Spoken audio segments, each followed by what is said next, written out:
अस्सलाम वालेकुम। उम्मीद करती हूँ आप सब खैरियत से होंगे। अल्हम्दुलिल्लाह जी मैं भी ठीक ठाक। और नया दिन नया व्लॉग। और आज का जो व्लॉग है मैं रात के खाने की रूटीन आपके साथ शेयर करूँगी। और यहाँ मैं गई थी हॉस्पिटल अपनी दवा के सिलसिले में, तो वहाँ से वापसी पर जो है मैं समोसे और रोल लेकर आई थी। और यहाँ मेरी बेटी ने बनाई थी चाय। और अभी ये 4 बजे का टाइम है। और आज कराची का मौसम जो है ना, दिन में तो बहुत गर्म था, इतना हफ्स था।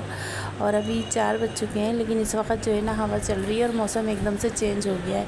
और अबर आलूद हो रहा है इस उधर ना, आसमान ये देखे, लग रहा है कि अभी बारिश होगी, लेकिन ऐसा कुछ भी नहीं है, बारिश बिल्कुल भी नहीं हुई है। बस ये है कि मौसम थोड़ा तब्दील हो गया है और हवा चलनी अभी स्टार्ट हुई है। और यहाँ जो है ना बच्चे ट्यूशन आए हुए थे मेरी बेटी के, और हमने चाय वगैरह पी ली थी। और मुझे बनाना था रात के लिए खाना, तो बस अब मैं किचन में जा रही थी। और मैं लेकर आई थी शाम और रात के खाने के लिए तुरई, और साथ में मैं इसमें डालूँगी कीमा तुरई का मैं बनाऊँगी सब्ज़ी। और इसके साथ बनाऊँगी रोटी और चावल। और चावल जो है ना मेरा बेटा शौक़ से खाता है, इस वजह से मेरे को चावल लाजमी बनाने होते हैं। और यहाँ मैंने गोश्त निकाल के रखा था फ्रीज़र से, क्योंकि फ्रीज़ हुआ था। और प्याज वगैरह मैंने कटिंग कर ली थी। और बच्चे जो है ना अभी ट्यूशन पढ़ रहे थे, और मेरी बेटी ने सफाई वगैरह सब कर ली थी घर की। बस अब यहाँ पर जो है ना वो गालीचा वगैरह बिछेगा, बाकी जो है उसने सारा काम कर लिया था। और आज जो है ना अभी तक तो अहमद रज़ा और इंशरा नहीं आए थे। और यहाँ मैं अपने वापस किचन में आ रही हूँ और आपको दिखाती हूँ कि यहाँ पर जो है मैंने ये तुरई बस अब धोऊँगी। और कीमा जो है ना मैं हाथ से करती हूँ, मैं मशीन का कीमा नहीं लेती, ना बाज़ार से लेती हूँ ना करवाती हूँ। कीमा हमेशा मैं घर में ही बनाती हूँ, क्योंकि जो है ना बस मेरा एक वहम है कि कीमा जो है ना मशीन से जो निकलता है बस उसमें जो है ना अजीब सा होता है। क्योंकि मैंने देखा है कि कीमे में अक्सर ये होता है कि मक्खियाँ होती हैं, तो ना दिल ख़राब होता है। तो कीमा मैं घर में ही बनाती हूँ। और यहाँ मैंने प्याज ब्राउन करके जो है सालन बनने के लिए छोड़ना था। और इसके साथ साथ जो है मैं घर के भी काम कर रही थी अपने। और फ़िलहाल तो मुझे तुरई काटनी थी, और ये मैं लेकर आई थी तकरीबन 1.5 किलो के करीब।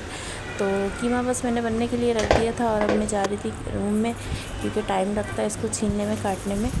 तो बस मैं रूम में गई थी। और ये देखें अभी मौसम जो है काफ़ी बदल चुका है और बच्चों की छुट्टी होने वाली है। और कीमा जो है मैंने बनने के लिए रखा था, उसके बाद जो है ना ये मगरिब का टाइम होने वाला था, तो तुरई धो के जो है ना मैंने डाल दी थी कीमे के अंदर। और बस अब ये देखें, आप देख रहे होंगे बाहर भी लाइट वगैरह जलनी शुरू हो गई थी और अज़ानें शुरू हो गई थी।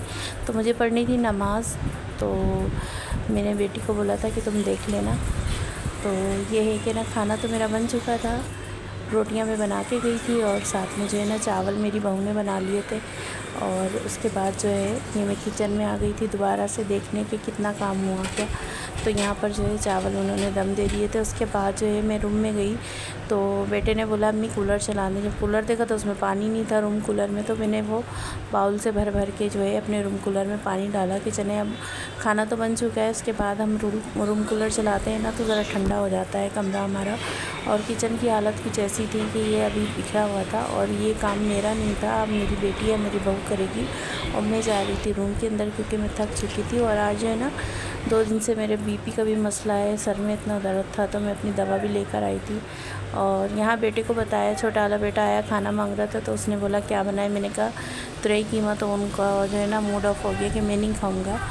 तो मैंने बनाया हुआ था अचार गोश्त, तो फिर मैंने उसको अचार गोश्त गर्म करके दिया। और यहाँ जो है ना मेरा बड़ा बेटा जो है ये लेकर आया था पानी वाली फुल्कियाँ। तो छोटे होते थे ना अक्सर स्कूल से वापस आते थे तो लेकर आते थे, तो बस उसकी नज़र पड़ी तो वो लेकर आ गया। और खाना खाने का टाइम था, मैंने खाना तो खा लिया था, तो मैंने कहा चलो ये भी थोड़ा सा खा लेती हूँ। और अहमद रज़ा आए हुए थे, तो वो ये अपनी चीज़ें छोड़ गए थे, और ये मेरे बेड पे पड़ी हुई थी उनकी चीज़ें, कुछ ना अभी सारी समेट के रखी हैं। और आज जो है ना मेरी बड़ी बेटी नहीं आई, बल्कि कल भी नहीं आई थी और आज भी नहीं आई, क्योंकि वो बस अपने घर के काम में लगी हुई। यहाँ जो है ना 2 सूट मेरी बेटी ने मंगाए थे, एक पार्टी वियर था, एक समर वियर था। तो इसमें ये जो पहला सूट मैं आपको दिखा रही हूँ ये आयशा बी का है, और ये बहुत अच्छा सिला हुआ है, उसके साथ प्लाज़ो है, और इसका दुपट्टा भी बहुत खूबसूरत है।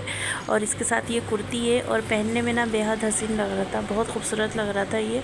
और इसकी स्टिचिंग भी बहुत अच्छी हुई है, इसके साथ कैंगरी लेस लगी हुई है जो बहुत खूबसूरत लग रही है, और गला भी बहुत प्यारा बना हुआ है इसका। और जो हम लोगों की जैसे हाइट है उस हिसाब से बहुत प्यारा लग रहा था। ये लार्ज पे था और बहुत खूबसूरत सूट था। और जो दूसरा वाला है वो है आयशा प्रीत का, वो भी बहुत प्यारा है। वो जो है समर वियर का है, वो भी बहुत अच्छी उसकी लॉन है। और वो 2 पीस में था, दुपट्टा और उसकी शर्ट थी। उसका जो है ना ट्राउज़र साथ में नहीं था, लेकिन बहुत खूबसूरत लग रहा था। ये है वो सूट। और इसकी जो लॉन है ना, पूरी हाथ में ले लें, इतनी मुलायम सी लॉन है, बहुत खूबसूरत है इसकी। और देखने में बेहद हसीन लग रहा था। आज ही उसने पसंद किया था, ये ऑर्डर किया और आज ही आ गया। दोपहर में उसने शाम के टाइम में पसंद किया था और रात में ही आ गया है, तकरीबन 8 बजे के करीब ना। लेकिन ये बहुत प्यारा लग रहा था और इसका दुपट्टा भी बेहद हसीन है। लॉन तो बहुत ही खूबसूरत है जी। अच्छा, तो गर्मियों की कलेक्शन बहुत अच्छी आई हुई है, लॉन में भी और कॉटन में भी ना बहुत अच्छे अच्छे सूट आए हुए हैं। मेरी बेटी ने ज़ुबैदा कलेक्शन के मंगाए थे, वो सूट भी बहुत प्यारे थे। और जो है ना उसके अलावा जो है उसने बिन सईद के मंगाए थे, वो सूट भी बहुत अच्छे थे। तो कराची में जो है ना गर्मी इस कदर पड़ रही है कि और वैसे ही तकरीबात हो रही हैं, तो उस हिसाब से ये सूट पार्टी वियर के सही रहते हैं पहनने में ना। अगर आप लोग मेरे चैनल पे नए हैं तो मेरे चैनल को सब्सक्राइब कीजिएगा, लाइक कीजिएगा, कमेंट कीजिएगा। फिर मिलते हैं किसी नए व्लॉग में। अपना ख्याल रखिएगा। ओके जी, अल्लाह हाफिज़।